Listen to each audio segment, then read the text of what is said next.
దాయి దాయి అనగానే చేతి కందేన చంద్రవాదనా కుంచై నువ్వే తాకగానే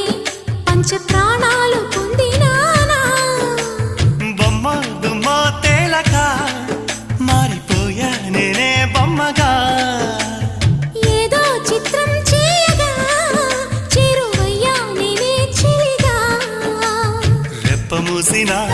తప్పుకోనని కంటి పాప ఇంటిలోన ఏరి కోరి చేరుకున్న దీపమా అల్లం నేరేడు కళ్ళతానా ప్రేమ వల్ల